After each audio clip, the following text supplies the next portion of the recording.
За сайн байцгаана уу монголчуудаа. Өмнөд Монгол подкастын ээлжид дугаар эхэлж байна. За дөнгөж сая 2026 оны 3 сарын 12 нь бүгд найрамд Хятад улсын 14-р ардын их хурлын 4-р их хурлаар нэг шинээр хууль батцсан юм а. Энэ хуулийн талаар ярихаар болцсон. За энэ ямар гэгч хууль вэ гэхээр үндэснээ эв нэгдэл дэвшлийг дэмжих тухай хууль гэнэ. Энэ хуулийг бол 2756 он дэмжиж 3 он эсрэг үзэж 3 он санд өгөхөөс татгалзсан байна. За энэ хуулийг бол 2026 оны 7 сарын 1-ээс мөрдөхөр болж байна. За энэ хуулин бол өмнөд монголчууд бидний хувьд бол маш чухал байгаа. Яг л бид бүрэмс хятад хүн болгох, өөрийн үндэсний хэл бичих, ухамсар бүгдийг устгах тийм л хууль бол мөн байна гэж миний хувьд бодож байгаа. Тийм учраас энэ хуулийн талаар ярихаар бэлдсэн юм а. За 1984 онд бүс нутгийн үндэсний өөртөө засаг тухай хууль гэж баталсан. Энэ хууль бол Улаанхүү дараах голд ахилж санаачилсан. Энэ хуулийг баталсан. За энэ хуулийг бол энэ шинээр баталсан хууль бол тэр чигээр нь үүсгэсэн байдалтай байгаа. Энэ шинэ хуулийн ерөнхийдөө бол юу гэсэн үг бэ гэхээр Жунхва Минзүгүн түнт хий гэж монголоор хятад үндэсний нэгдэл гэсэн тийм нэр томьёо гаргаж ирсэн. Энэ гаргаж ирсэн ч биш л да, энэ нэр томьёо эртний үеийн 1902 онд хятад гарлалтын нэг Янг Жичхоо гэж нэг эрдэмтэн хүн байсан. Энэ хүн бол хятад үндэснээ ийм Жунхва Минзүг гэсэн ийм ухах түүнийг гаргаж дурдж гаргасан. Энэ цаанаа бол юу вэ гэхээр Дайчин гүрний нутагт төвсөрт амьдарч байгаа бүх ох саатан бол Жунхва Минзү гэж байгаа. Нэг хятад үндэстэн баггүй юу? Тийм учраас дотроо бол тийм ээ эсэн шидийн ястан бол байгаа. Жишээл Монгол манч хятад татар юу гэдэг.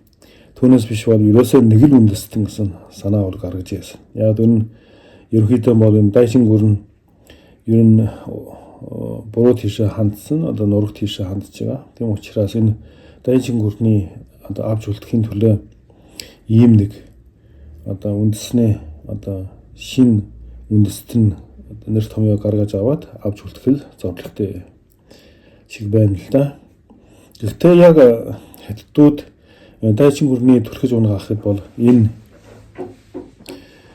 Жунхва Минзү тийм ээ хятад үндэснээ гэдэг энийг бол нэг тухайн үед нэг ойшоогоогүй. Ялангуяа Сун Яцен, Сун Жуншан бол тийм ээ ер нь хятад үндэсний тийм үзлийг бол дөргиж яасан. Тухайн үед бол татарчуудыг тийм ээ хөөн зайлуулж хятадын сэргэн босгоё гэсэн уриан доор бослог гаргадаг байсан.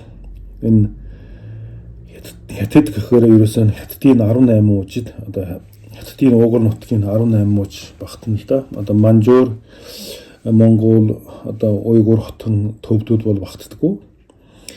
Тийм учраас ийм уриатай гаргаж ясан. Ерөөсөн манж монголчуудын хөөж гаргаж тийм ээ хятад улс байгуулсан тийм уриатай байсан. За энэ бол бид нар өнөөдрийн хувьд бол бас буруу гэж хэлэхэд буруу юм байхгүй л дээ. Тийм. Гэхдээ 1912 онд дундад эргүү улс байгуулахад Сун Яцен, Сун Жуншангийн тийм ээ энэ татваруудын хөөн зайлуулсан бодлогоос ухарсан. Яг вэ манжин төр хятадын гарт шилжсэн учраас 5 үндэснээ бүгд найрамдаг гэдэг уриа дихад өргөж гаргасан. 5 үндэстэн гэхээр хятад, манж, монгол, хотон, төвд, хамман, хуйзаан гэдэг. Тухайн үеийн анхны эргэн улсын төрийн далбаа нүртэл улаан, шар, цэнхэр, цагаан, хар. За улаан бол хятад, шаран бол манж, цэнхэр бол хүхэн бол монгол, цагаан бол хотон, харан бол төвд. Хотон гэхээр яг энэ нөгөө лалын шашинтай бүх хүмүүсийг багтааж байгаа л да. Голдуу Уйгур, Казах тийм ээ. Хүмүүсийн бүгдийг хотон гэж тухай үедээ нэрлэдэг байсан. За энэ одоо Жунхва Минзүү гэсэн бодлогыг бол тийм ээ хятад үндэсний бодлогыг бол Жанхайши бас л үргэлжүүлж авч явдаг байсан. Жишээ нь 1943 он тий одоо Япон хятадын одоо мөргөлдөөн дайн болж яхад Жанхайши хятадын хөв тавилан гэдэг нэг ном хэвлэжсэн. Энэ бол бас л Жунхва Минзүү буюу хятад үндэсний онлон гаргаж авсан. Жунхва үндэстэн гэж байгаа. Энэ нь бол ерөөсөө дотроо бол хятад манж Монгол хотын төвдөд бол зөвхөн ястан гэсэн утгатай бичиж ясан номонд тийм.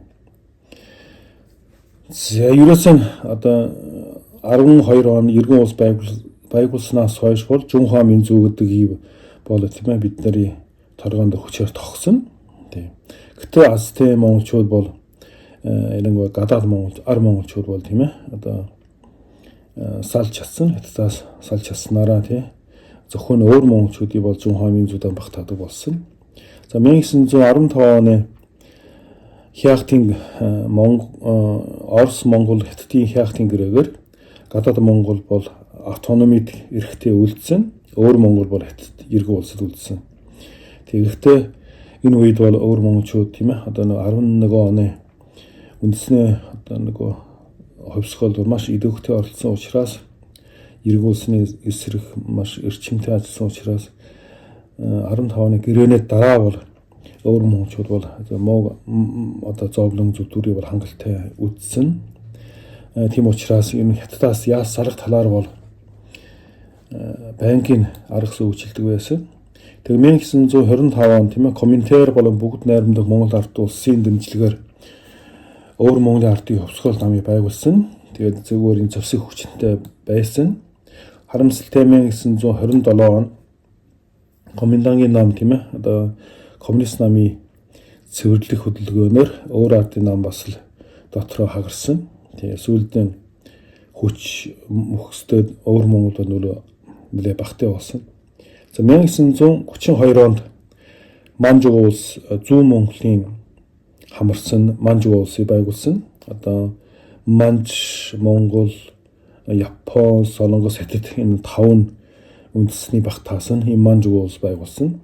Харин зүүн хэсгийн монголчууд бол тийм ээ одоо Манжуга улсын 4 мужид хараардаг байсан. Одоо Хянганы, Өмнөд, Хойд, Зүүн, Баруун гэж 4 мужид хараардаг байсан. Ер нь орон нутгийн өөртөө засаг эрхэм бол эдэлдэг байсан. Өөрийн цэрэг аймагтайж болсон. Одоо Манжуга улсын зүгээс бол зүүн Монголын монголчуудад бол одоо сургууль байгуулж өгсөн, эрүүл ахуйн талаар дэмжлэг үзүүлдэг байсан. Ер нь гэгэрлийн ажиллагаа бол их эрчимтэй явуулсан юм а. Гэхдээ харамсалтай нь Манжуга улс бол 1945 он тийм 13 жил үргэлжлээд мөхсөн. Энэ бол манай зүүн монголчуудын хувьд бас л муугаар одоо төгссөн л да. За Баруун Монгол бол 1934 он тийм ээ Бат Дэванг Дэмчиг Донгровгийн удирдлагын Бат хаалагд Монголын дээд зэргийн тийм өөртөө засах хөдөлгөөнийг өрнүүлж одоо өөрийн нэгдсэн засагтай болсон. Дараа нь 37 онд Хөх хотыг эзэлж аваад Монголын холбооны өөртөө засгийн газартай байгуулсан. 1938 онд Мөнжангийн нэгдсэн өөртөө засгийг байгуулсан. Тэгэхэд одоо зөв Баруун Монголд бол бас л манай Дэвангийн удирдлагын доор монголчууд бол дээд зэргээр тийм ээ өөрийн эрх мэдлээ улс байгуулсан л да. Өөрийн эрх мэдлээ эдэлдэг байсан, өөрийн цэрэг айрамтай байсан. 9-10 дивиз зэрэгтэй байсан шүү дээ. Ер нь Японд маш их олон хүүхдүүдэд илгээж одоо сургадаг, ихдгээс сургадаг байсан. Тэгээ харамсалтай нь 45 он тийм ээ энэ Мөнжан улсыг бас мөхөөсөн. Тэгээд Манжуга улс, Мөнжан улс аль нь тийм байхгүй учраас зүүн баруун одоо өөр монголчуудын зүүн баруун бол тэгээд дэмжлэггүй тийм тэгээд зөндөө хаягдсан. Гэхдээ өөр монголчууд бас л зүгээр суугаагүй 1945 оны намар одоо Манжуга улсын монголчууд өөрийгөө зохион байгуулж зүүн Монголын өөртөө засаг байгуулсан Афгангаа тэргүүтэй монголчууд өөрийн бас өөрийгөө зохион байгуулад цэрэг аймагтай болсон нутгаа хамгаалдаг байсан. Энэ гол удирдлаган бол бас л өөр Монголын ардын намаа буцаас сэргэлсэн гэж зарласан байсан. За баруун Монгол бол одоо Мөнжангийн суурин дээр баруун сүндэд өөр Монголын ардын бүгд найрамдах ард улсын тур засан газрын Баян далай тэргүүтэй хүн байгуулж энэ хоёр засаг аль аль нь тийм ээ бүгд найрам Монгол ард улсад хүн илгээж Монголтой нэгдэхийг хүсэлтэй гаргадаг байсан. Харамсалтай яалтын гэрээгээр монголчуудын хөв зайшийтсан. Тэгээд Монгол улс одоо өөр Монголыг нэгтгэх тийм боломжгүй болсон байсан. Тэгэхээр нөхдүүд буцаж ирээд өөртөө засахаа хийхээр болсон л да. За энэ ажиллагаа Голдуу одоо Хөх хотын төмөр гаралтай Улаанхүү Голдуу гардч хийсэн. Улаанхүү бол Хөх хотын төмөд ястан гэхдээ багасаа монгол хэлээ алдсан. Өвөө нь бол цэвэр монгол байсан. Аав нь бол хятад монгол аль аль хэлтэй байсан. Өөрөө нь бол зөвхөн хятадаар ярьдаг байсан. Сүүлдээ Бээжингийн Монгол төвдийн сургуульд сураад дараа нь 1925 онд Хятадын коммунист намын гишүүн болоод тэгээд 28 он билүү юу лээ. Тэгээд Орос руу Москва руу яваад Москва 5 жил амьдарч сурсан. Тэгээ орос хэлтэй ийм хүн байгаа. Тэгээ ийм хүн орж ирээд 45 онд намар өөр Монголд орж ирээд тэгээд зүүн Монголын, баруун Монголын хоёр засгийг бүгдийг ятгэж устгахаас нь л та. Тэгээд өөр Монголын өөртөө засах орны нэгтгэж аваад өөртөө засах орны байгуулсан. Тийм 1947 оны 5 сарын 1-нд зүүн баруун Монголыг нэгтгэж аваад өөр Монголын өөртөө засах орны байгуулсан байдаг. Улаанхүү бол өөрөө цэвэр коммунист яг тухайн үеийн 20 дугаар зууны ихээр бол ер нь энэ дарлагсан дорой буурай үндэстнээ сэхэдэд бол ихэнх коммунистууд байсан байл. Энэ яахааргүй тэр тухайн үеийн коммунистийн бодлого бол ер нь ийм одоо хүн ам цөөтэй дорой буурай ард түмний маш их татдаг байсан. Тэгээ Улаанхүү бол коммунист байсан. Оросд олон жил амьдарсан. Тэгээд өөр Монголд бол ер нь зөвлөлтийн тийм ээ республик маягийн одоо өөртөө засах байгуулах тийм сонирхолтой байсан. Түүнд бас итгэж гар бие оролцсон. Тэгээд 1947 оны 5 сарын 1-нд өөр Монголын өөртөө засах орн байгуулсан юм аа. За өөр Монголын өөртөө засах орн байгуулад за бас Улаанхүүгийн сайн муу аль талаас нь бас одоо харах ёстой. Бүгдийг 100% харлуулж хэлэх нь одоо бас хаашаа мэдээ. 47 оноос 66 он хүртэл тийм ээ энэ 20 жил бол Улаанхүү бол өөр Монголын өөртөө засах орны одоо хаан тийм ээ одоо мэд одоо намын нэгдүгээр дарга байсан цэргийн комиссар, цэргийн командлагч байсан хүний хувьд бол өөр Монгол бол өөртөө засах орн бол байсан. Я тухайн үед хүн намын харьцаа бол тийм ээ одоо нэг харьцаг 6-ны харьцаа байсан баха. Нэг сая 400 мянган монголчууд байсан. Тэгээд цаанаа нэг 7 сая гаруй 8 сая гаруй хятадууд байсан баг. Тэгээд 9 сая гаруй хүн амтай өөр Монголын өөртөө засах орн монголчууд хэдий цөөхөн боловч эрхэм мэтлээ өөртөө гартаа атгадаг байсан. Тэгээд Улаанхүү ар өөр Монголын тийм ээ онтоошлохоос бас сэргийлээд бас нэг жил өөр Монголд кирилл бичгийг заах гэж ар Монголоос багш авчирээд хэрэгжүүлдэг байсан. Сүүлд нэг жил яваад тэгээд зогсоосон байл. Яг бэ гэхээр хятадын засгаас бол ер нь ар өөр Монголыг ер нь ондоошуулах сонирхолтой байсан. Учираас тийм ээ одоо кирилл бичгийг нэвтрүүлэхий тийм ээ одоо хориглосон байсан. Одоо яа зарим хүмүүс бол Ринчингой очоод зогсоосон гэж. Ринчингой очоод ярьсан үнэн бах биеийн талаас нь судалгаа байхгүй. Гэхдээ ерөнхийдөө бол хятадын төв засан газрын зогсоосон байл. Яг бэ гэхээр Улаан хүүгийн бодлого бол өөр монголчууд бүгдээрээ кирилл бичих сурна. Тэгээд нэр томьёогийн бүгдийг Монгол улсаас авч зээлж хэрэглэнэ. Тийм. Тэгээд тэрийг харамсалтай зогсоосон байна л да. Тэгээд бид нар өнөөдөр өөр монголчууд тийм ээ ондоошсон ямар хэмжээгээр ондоошсон байна л да. Тийм. Гэхдээ улаан хүүгийн 20 жил бол бас л өөр Монгол бол аль талаас нь бас их төвшөлтэй жил байсан. Одоо соёлын маш их зохиолч нар төрөнг артдаг байсан. Боловсролын талаар маш монгол хүүхдүүдийн тийм ээ сургууль 10 жил сургууль багшиндээ их сургадаг байсан. Урдгаарч маш их эрдэмтэн гардаг байсан. Ер нь одоо чинь өөр Монголын аймаг болгоон тийм ээ одоо зохиолч нь хороо мороо гэдэг 9 сэтийн бүрдлээ шүү дээ. Хичнээн одоо нутагтаа бид нар хүн цөөтэй байсан ч бай Монгол соёл бол ямар нэг хэмжээгээр цэцгэлдэг байсан үнэн. Харамсалтай 1966 он соёлын хөвсгөл эхэлвэ.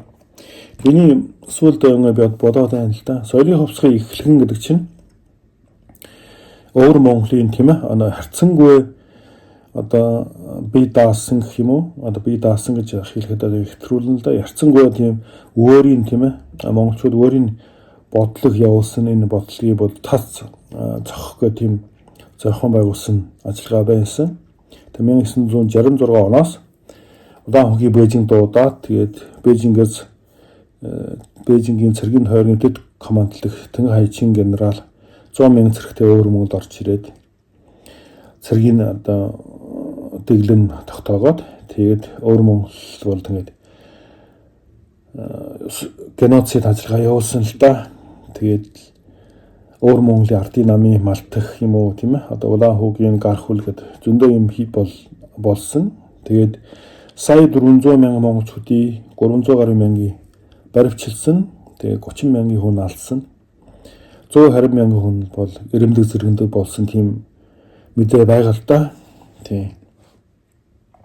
Одоо ийм нар соёлын хувьсгал одоо өөр ардын намын малтах дамжаад өөр Монгол бол ерөөсөө Есүнсэн одоо манай хүмүүс ярьдаг шүү дээ бөөрэ авахсан. Тийм яг бол бүх лидерүүдийн одоо 30,000 гэдэг чинь одоо бараг л одоо Японы үед иргэн улсын үед бол бэлтгэгдсэн өөр Монголын бүх лидерүүдийг бол алсан л да. Тийм. Тэгэхээр үндэсний бол ер нь нухсалсан л та нэг осондоо. Би өдөө хүртэл боддیں۔ Өөр Монгол өнөөдөр хүртэл ер нь тэр одоо цохилтоос бүр юмсаг гарч чадаагүй. Түүнээс биш 20-30-аад оны үед өөр монголчууд тийм олон тэмцэгч, мундагч хүмүүс гарч ирсэн тийм ээ. Өнөөдөр бол тэгэж гарч чадахгүй байна л да. Тийм. Тэгээд соёлын хувьсгал дуусаад 1977 оны 6 сар улаан хүү цаатгаад тийм ээ буцаад Хятадын коммунист намын төв хорооны нэгдсэн фронтын ажлын хэлтсийн сайл болоод улс төрийн товчооны гишүүн болсон. Тэгээ өмнө хойно ардын хурлын байнгын хурлын дэд дарга Хятадын ардын улс төрийн зөвлөлийн дэд дарга Хятад улсын дэд дарга албыг хашиж энэ хугацаанд бол бүс нутгийн үндэсний өөртөө засах хуулийг баталсан. Яг вэ гэхээр энэ хуульгүй одоо улсад бол яахи улаан хүү сайн мэддэг учраас өөрийн энэ өтлөө насандаа тийм ээ энэ хуулийг баталсан. Тэгээ өөр Монголын одоо Шинжаан уйгурын төвдүүдийн тийм ээ энэ өөртөө засгийн бүс нутгийн имийг хуулиар баталгаажуулахад оролцсон. Тэгээ энэ хуулийн дагуу бас 100% харлуулж болохгүй бас ямар хэмжээгээр энэ хуулийн ач холбогдлын өөр монголчууд бол бас эдэлсэн гэж хэл болно. Тийм. За энэ хуулийн талаар нэг бас сонирхол бол сонирн бахаа гэж бодож байгаа. Энэ хуулийг бол 1984 оны 5 сарын 31-нд бүх Хятадын ардын хурлын 2 дугаар хурлаар баталсан. Тийм. За 2 дугаар зүйл ангид ингэж байгаа. Үндэснээ цөөнх олноор амьдардаг газруудад бүс нутгийн автономид эрхийг хэрэгжүүлнэ. Одоо жишээ өөр Монголын ууртан засаг орн бол тийм ээ монголчууд маш их байгаа учраас уг нутгийн учраас ууртан засаг бол хэрэгжүүлэх хэрэгтэй. За 17 дугаар зүйл дээр ингэж байгаа.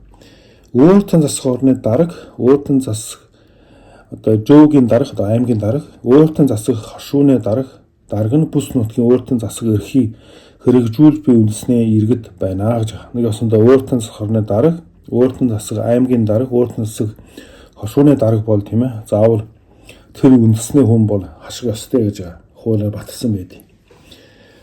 За дараад 23 нь гэж байгаа. Үндэснээ өөртөө засах бүсийн аж ахуйн нэгж төрийн байгууллагууд улсын дүрм журмын дагуу боловсон хүчийг эрсүүлэхдээ үндэсний цөөнхий нэг тэргуунд авнаа гэдэг. Тэг авч үзнэ гэж байгаа. За нэг осондоо Өвөр Монголын өөртөө засах орнд одоо ямар аж ахуйн нэгж байна тийм ээ. Улсын байгууллага байна. Одоо ажилчин албан хаагч авахд бол одоо монголчуудын хамгийн тэргүүнд авах ёстой. Тэрийг бол бид нар нүдэрэ харсан л да. Жишээ хайлаар миний мэдхээр би хайлаар чинь 10 жил өгсөн. Хайлаар чинь 200 мянган хүн амтай байсан. Бид нар 10 жил байхад 200 мянган за 10 мянган гаруй монголчууд байсан. Гэтэл 10 мянган гаруй монголчууд байдаг тоогоор биш тийм ээ. Тэр үндэснээ гэдэг утгаараа аймгийн захиргаа, аймгийн намын хороо, одоо телевиз хороо, радио хороо юу гэдэг тийм ээ. Одоо соёл урлагийн сургуулийн бараг тал хувь монголчууд эзэлдэг байсан. Тий хар бор ажилд бол монголчууд нэг хийдэггүй байсан байна л да. Энэ хуулийн ачаар тийм. За 36 үндэснээ өөртөө засах бүсийн өөртөө засах байгууллагууд нь үндэснээ боловсролын бодлого, хуулийн заалтын дагуу орон нутгийн боловсролын төлөвлөгөө бүх шатны бүх төрлийн сургууль байгуулах, сургалтын үргэлжлэх хугацаа, сургалтын хэлбэр, сургалтын агуулга, сургалтын хэл, элсэлтийн аргыг шийднэ гэж байна. Энийг бас өөр монголчууд одоо Шинжаан уйгурч ялгаагүй тийм төвдөж ялгаагүй. Энэ хуулийн дагуу бол тусны үтсэн одоо өөр Монголдоо бол Монгол сургууль их хэмжээгээр байгуулсан. Сум болгоон баг Монгол сургуультай, хошуу болгоон Монгол тийм ээ дээд сургууль одоо ахдаг дээд сургуультай байсан. Тий одоо тэгээд сургуультай монголоор хичээл орно тийм ээ. Одоо 3 дугаар ангиас 4 дугаар ангиас хэвтэл орох жишээний. Ер нь юу сурах нь юу заах юм бол ер нь өөртөө шийдэх хэрэгтэй байсан. Харамсалтай энэ өдөр бүгд байхгүй болж байгаа да. 37 гэж байна. Үндэснээ өөртөө засах бүс нутгийн өөртөө засах байгууллагууд нь үндэсний боловсролыг бие даан хөгжүүлж, бичиг үсэх, үйл мэдэх байдлыг арилгаж, төрөл бүрийн сургууль байгуулж, 9 жилийн заавал эзэмших боловсролыг түгээн дэлгэрүүлж, ерөнхий ахлах сургууль, дунд мэргэжлийн болон техникийн боловсролыг төрөл бүрийн хэлбэрээр хөгжүүлж, нөхцөл байдал хэрэгцээнд нийцүүлэн дэд боловсролыг хөгжүүлж, төрөл бүрийн үндэснээ цөөнхийн мэргэжлийн авьяас чадварыг хөгжүүлнэ. Тийм болохоор аймаг болгоом бараг л одоо эрүүл ахуйн ангаахын дунд одоо сургууль байдаг. Одоо тэнд нь Монгол эмнэлэг сурдаг тийм ээ. Бас анагаахын дээд сургууль байгуулсан, багшийн дээд сургууль байгуулсан. Урлагийн сургууль, аймаг болгоон шахан урлагийн сургууль байдаг. Тийм бас монголчууд бол өөрийн одоо урлаг соёл тийм ээ аль талаар нь хөгжүүлсэн. Тий. За 38 бол голдуу үндэснээ өөртөө засах нутгийн өөртөө засах байгууллагууд нь үндэсний хэлбэр, онцлог бүхий утга зохиол, урлаг мэдээ, хэвлэл нийтлэг нэвтрүүлэг, кино, телевиз зэрэг үндэсний соёлын ажлуудыг бие даа хөгжүүлэх тийм ээ. Ер нь энэ голдуу энэ талын соёл урлаг тийм ээ кино, телевиз үед үндэсний тийм ажил үйлсэн бол хөгжүүлэх. Энэ тийм учраас аймаг болгоон одоо Монгол телевизтэй байсан. Тийм одоо өөрийн кино хийж чадахгүй байсан ч бай одоо мэдээгээр монголоор уншчихдаг тийм байгаа да. Тийм олон Монгол одоо кадрууд энд ажлын байртай хангадаг байсан. 49 бол спорт бас үндэсний спортыг хөгжүүлэх гэж байгаа. 44 бол энэ бол бас нэг үндэсний өөртөө засах бүсийн өөртөө засах байгууллагууд тийм ээ хууль тогтоомжийн дагуу орон нутгийн нөхцөл байдлыг харгалзан гэр бүл төлөвлөлтийг хэрэгжүүлэх арга хэмжээ боловсруулах. Энэ тухайн үед жишээр хятадын төрийн бодлогоос хятад өрх болгоон тийм ээ нэг хүүхэдтэй болохыг зөвшөөрдөг байсан бол одоо Монгол айл бол 2 хүүхэдтэй болохыг зөвшөөрдөг байсан. Энэ бол яг энэ одоо хуулийн заалтын дагуу явж байгаа. За дараагийн 67 гэж байгаа. Үндэснээ өөртөө засах бүс нутаг тийм ээ баярладаг дээр шатны төрийн байгууллагуудын харьяа аж ахуйн нэгж төрийн байгууллагууд үндэснээ дүрм журмын дагуу ажилтны нийслүүлэгтээ орон нутгийн үндэсний цөөнхийг нэг тэргуунд авч үзнэ гэж байгаа. Одоо жишээ аж ахуйн нэгж юм уу эсвэл одоо сонины газар телевиз тийм ээ ийм газар бол ажилтны авахтай одоо Монгол хүнийг төрүүлж авах ёстой гэсэн ийм заалт байхгүй юу. За 71 үндэснээ өөртөө засах бүс нутгуудад боловсрал оруулсан хөрөн орлуулалтаа нэмэгдүүлж эдгээр бүс нутгуудад тийм ээ 9 жилийн заавар хэрэгжүүлэх боловсролыг түгээн дэлгэрүүлэх бусад боловсролын ажилгуудыг хөгжүүлэхэд тустай арга хэмжээ авч улмаар бүс нутгийн хүмүүсийг шинжлэх ухаан соёлын төвшинг дээшлүүлнэ гэж байна. Энэ бол боловсролтой бол тийм ээ орон нутгийн одоо өөртөө засахын одоо өөрийн одоо үндэсний одоо боловсролтой хөрөн хайж хөгжүүлнэ гэж хүмүүс юм. За энэ бол ерөнхийдөө ийм нэг бүс нутгийн тийм ээ өөртөө засах хуулийн аж гавьяа байсан юм аа. За харин шинээр байгуулсан үндэсний эв нэгдэл дэвшлийн дэмжих тухай хууль гэж ийм нэг хууль гаргасан. Энэ нь бол оршил эсхийг уншаад үгүй да. Та нар залахгүй гэж найдаа. Хятадын бүх үндэстэн ард түмэн урт хугацааны солилцоо харилцсан үйлчлэл нэгдлийн замаар өх орныхоо нөргөн уудам нутаг дэвсгэрийг хамтдаа тэлж олон үндэснээ нэгдсэн улсыг хамтдаа байгуулж хятадын алдар түүхийг хамтдаа бичиж гайхамшиг хятадын соёлыг хамтдаа бүтээж агуу үндэснээ сэтгэлгээ хамтдаа хөгжүүлж цусан холбоо, итгэл үнэмшил, соёл, харилцан хамааралтай эдийн засаг, сэтгэл санааны нягт холбоотойгоор тодорхойлогдох хамтын ирээдүйтэй нэгдлийг бий болгоно. Энэ юу гэсэн үг бэ гэхээр ерөөсөө энэ өнөөдрийн одоо энэ багтаж байгаа 56 үндэстэн ярьдаг байсан шүү дээ. Бид нар чинь одоо нэг л байна. Түүхэн бас нэг л янзаар бичнэ гэж байгаа л да. Ерөөсөө бүгд нь нягтарнаа гэж байгаа. Тийм. За нэгдүгээр заалт нь бүр сонин л да. Нэгдүгээр заалт нь гэж энэ хуулийг үндэсний эв нэгдэл хөгжил дэвшлийг ахиулах хятад үндэсний нэгдлийн одоо ухамсарыг бөхжүүлэх хятад үндэсний нэгдлийг байгуулах ажлыг урагшлуулах хятад үндэсний агуу их сэргэн мандалтыг биелүүлэхийн тулд үндэсний хуулийн дагуу боловсруулсан болно гэж байна. Одоо ерөөсөө тийм ээ одоо нөгөө бүгдөө хятад болно. Тий. Тэгэл одоо нэг Жунхамын зүгэн хөгжүүлнэ гэж байгаа. За 15 дугаар заалт нь гэж байгаа. Төрөн үндэсний нийтлэхэл ерөөсөө Бээжин аялагтай Бээжин Путунхуагийн хэлж байгаа. Нийтлэхэл өөрөөр санаа зовоод тийм ээ одоо хятад хэлийг ярихгүй шууд нийтлэл гэж ярьж байна. Төрөн үндэсний нийтлэхэл бичгийг цогцоор нь сурталчилж түгээн дэлгэрүүлнэ. Иргэдийг үндэсний нийтлэхэл бичиг сурч хэрэглэхэд ямар ч байгууллага хөв хүн саад учруулж болохгүй гэж байгаа. Нэг басндаа хятад хэлийг бүгдээрээ сурна. Хэнч тэрий бол саад хийж болохгүй гэж байгаа. Бүр хуульчилсан шүү. Дараа нь сургууль болон бусад боловсролын байгууллагууд боловсрол сургалтын үндэссэн хэл бичиг болгоом үндэсний нийтлэл одоо хятад хэл бичгийг ашиглан гэж байгаа. Харж байгаа биз? Сургууль болоод боловсролын байгууллагууд тийм ээ сургалтын үндэсний хэлийг бол хятад хэлийг болж ашиглан гэж байгаа. Төрөөс сургуулийн өмнөх насны хүүхдүүдийн нийтлэг хэл сурах заавал эзэмшсэн байхыг дэмждэг гэж байгаа. Төрөөс нь бол дэмжнэ хятад хэлийг сурахад. За дараа нь гэж байгаа. Төрийн байгууллагууд үндэсний нийтлэг хэл бичгийг албан ёсны хэл болгоон ашиглана. Хятад даавар монголчууд чинь нөгөө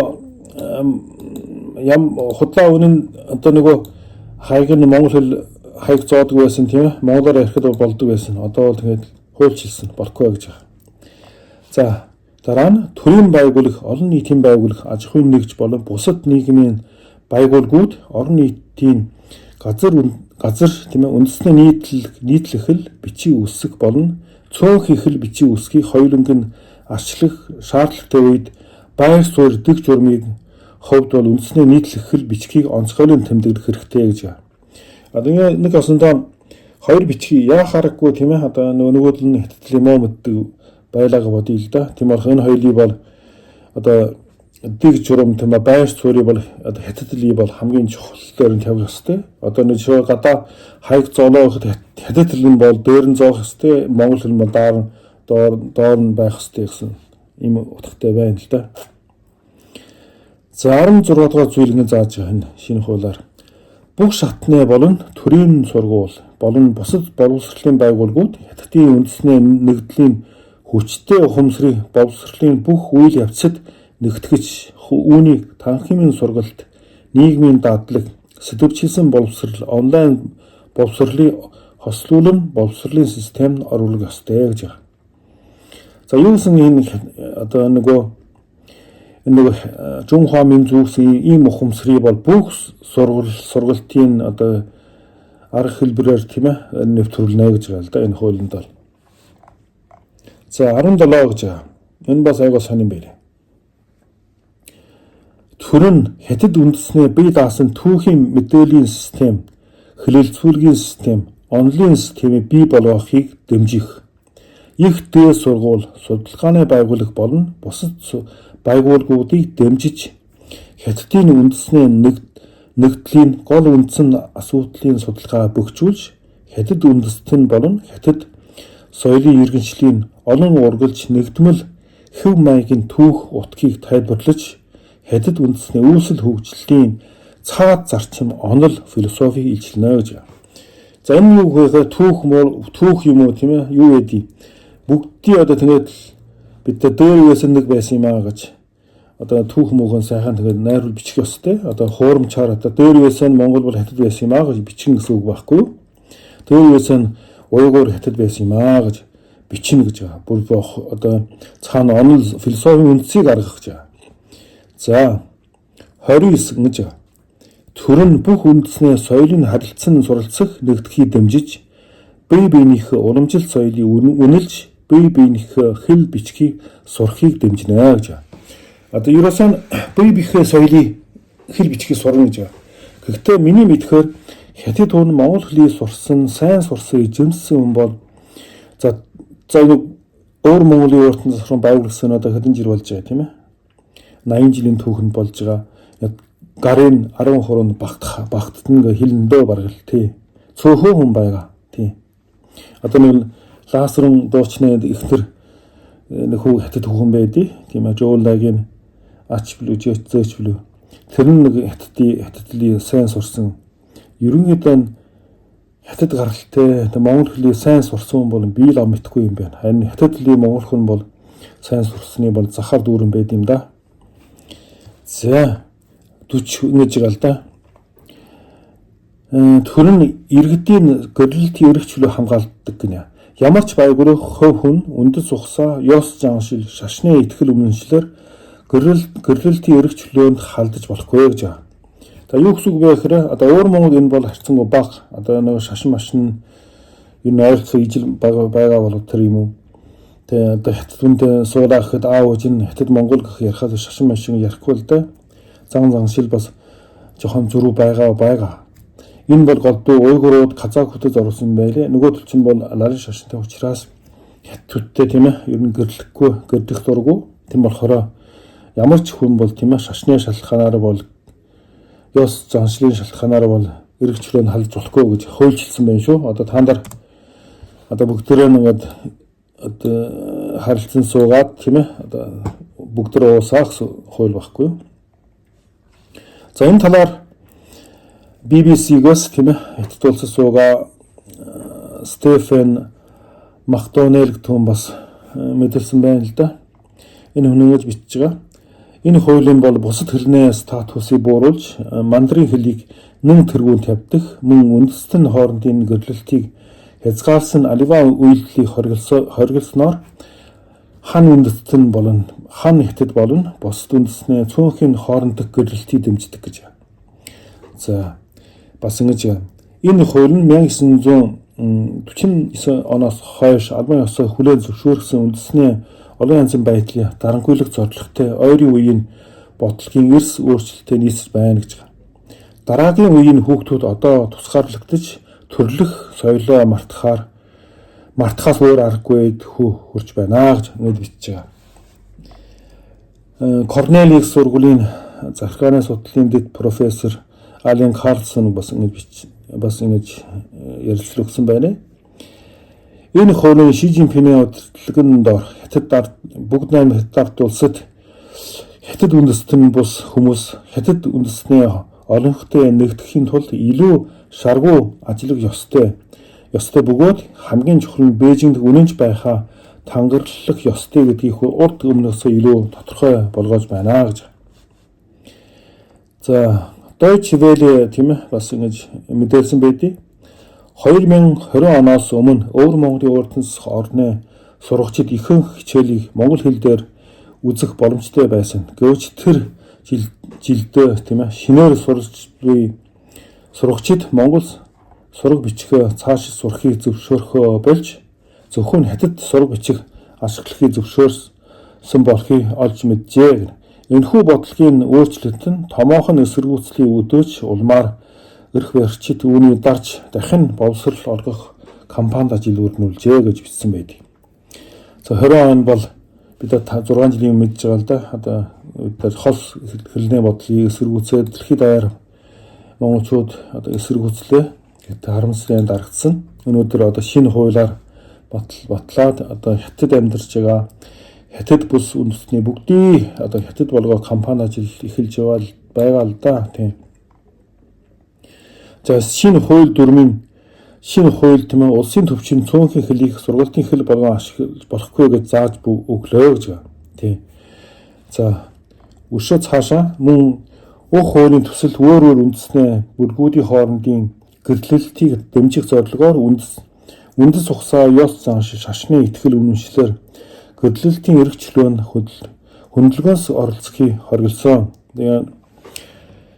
За ийм л нөхцөл байдал ийм болж байна да. Ерөнхийдөө манай одоо өмнөд монголчууд манай зүүн Туркестан Шинжааны уйгурууд, казакууд, өшөө солонгос байна, өшөө төвдүүд байна, өшөө хотон байна. Эдгээр одоо бүгдээрээ хятад болох ийм хууль бол батлаад өглөөдөө тийм одоо затвар засгаас нь.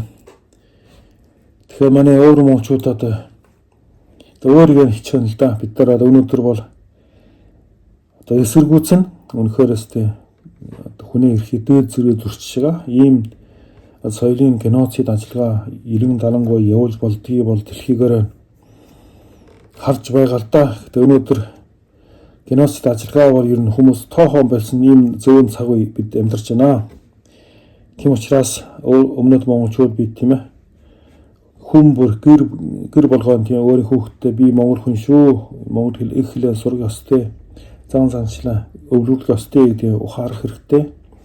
Өгөө тэгвээс одоо бид нар 20-30 жилийн дараа тэгээд монгол хэл бол тэгээд залуу үеийн тасраад байхгүй болох гэх тийм цаг үед ирсэн байх шүү. За Монгол улсын иргэд бол өвөр монголчуудын тийм ээ хөв тавилангаас энэ гашуунд одоо ийм сургамжаас бас нэг ямар нэг хэмжээгээр сургамж авахаа аль болохоор хятадаас нэг зайтай үлзэтэй шиг санагдтыг хүш олсон үнэн. Гэхдээ энэ улс бол ер нь одоо цаашаа өөрийгөө тэлэх маш их сонирхолтой тийм улс гэдгийг бид нар хэзээж мартаж болохгүй шүү. За иймэрхүү юм ярий да өнөөдөр. За баярлалаа.